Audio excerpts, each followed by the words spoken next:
Ontem foi o último dia da Comissão Parlamentar de Inquérito. A CPI da pandemia ela está encerrada com a votação e aprovação do relatório final feito pelo senador Renan Calheiros. E como não poderia deixar de ser, foi um final patético para os senadores governistas, como a maioria dos dias que eles lá estiveram presentes. Essa foi uma consideração dos comentaristas da Globo News que eu gostaria de trazê-la para vocês porque eu concordo muito. Eles falaram que foi um final patético para o Marcos Rogério, para o Luiz Carlos Reis e também para o senador Eduardo Girão.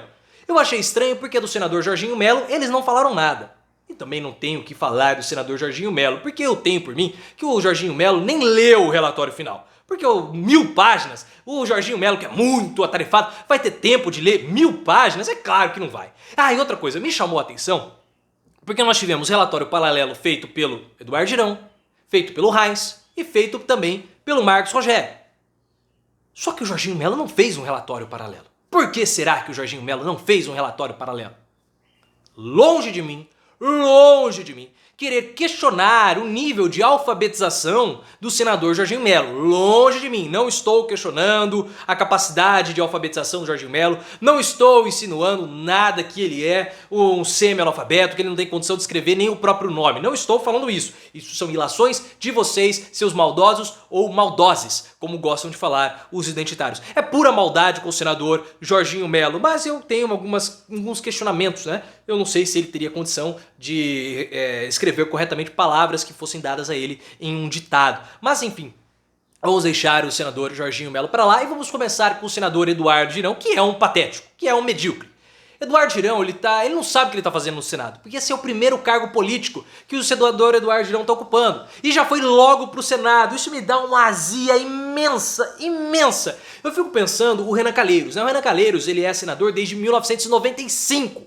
Desde 95, já foi presidente do Congresso 3 vezes. Teve que ficar escutando as asneiras do Eduardo Girão. É por isso que a cabeça do Renan Calheiros fritou. E ele perdeu o senso estético dele e começou a usar aqueles óculos terríveis. Que claro, né? Ficar escutando o Eduardo Girão falar asneira todos os dias, ninguém aguenta. Ninguém aguenta e ninguém merece. Ninguém merece, nem o meu pior inimigo merece ficar escutando bobagem do Eduardo Girão. Que ele não faz a mínima ideia do que ele está fazendo lá. Ele não sabe a função de um político. Ele é um amador, ele é um estagiário. Porque o argumento dele ontem foi um argumento simplesmente patético. Patético. Não, porque esse relatório é um relatório político.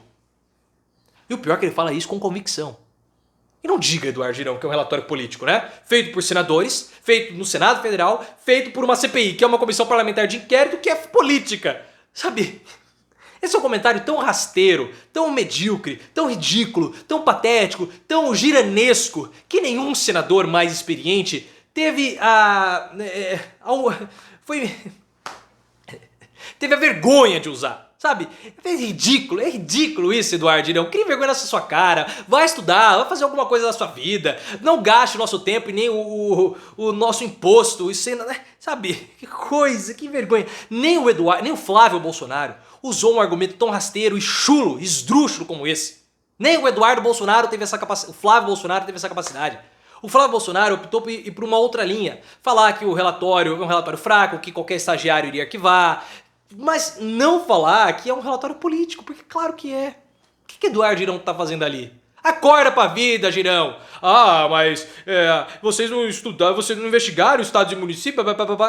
Filho, você é minoria ali. Coloque-se no seu lugar. Coloque-se no seu lugar. Mas deixa Eduardo Girão pra lá. Vamos falar do Luiz Carlos Reis, que de outra vez teve um desempenho ridículo. Ficou levantando teorias, ficou falando de tratamentos ineficazes, mais uma vez como ele falou em toda a CPI. Infelizmente não falou de Rancho Queimado e também não falou do Didier Raul. Deveria ter falado do Didier Raul. E ele fala com uma autoridade, né? Eu nem sei onde o Luiz Carlos Reis... Eu acho que nem sabe onde ele está, o Luiz Carlos Reis, né? O problema é que o Luiz Carlos Reis, ele é um homem perigoso. O Eduardo Girão é uma piada, mas o Luiz Carlos Reis, ele é perigoso, porque as falas que ele tem influenciam pessoas, ele coloca em risco a vida dessas pessoas. Então ele é um homem perigoso e ele quer discutir ciência. Quer discutir ciência? Vem discutir ciência então comigo, Reis. Vem discutir ciência comigo. Eu não sou nada disso, hein? Não sou nada disso, mas vem discutir ciência comigo. E no final ele foi brindado com uma provocação, porque o senador Renan Calheiros incluiu o nome do Luiz Carlos Reis a pedido do senador Alessandro Vieira como um dos indiciados da CPI. de tanta asneira, de tanta bobagem, de tanta mentira que ele falou. No final, o senador Alessandro Vieira pediu e o senador Renan Calheiros acatou que fosse retirado o nome do senador Luiz Carlos Reis do relatório final como um dos indiciados. Valeu pela provocação, o senador Luiz Carlos Reis, ele sentiu aí um pouquinho do gostinho, né?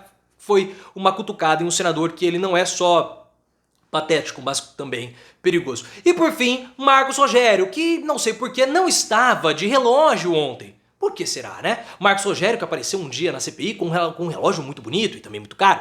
O pessoal na internet começou a elogiar o Marcos Rogério falando que ele tem bom gosto para relógio, mas ele depois parou de usar. Eu desconfio que ele parou de usar Rolex porque ele não tem condição de usar Rolex. Primeiro porque ele não sabe dar corda no Rolex, que o Rolex precisa dar corda. E depois, com aquele terno xadrez, com aquele terno quadriculado. Ô Marcos Rogério, a gente tá em outubro, a gente não tá em junho em festa junina pra você tá vestido como um noivo junino.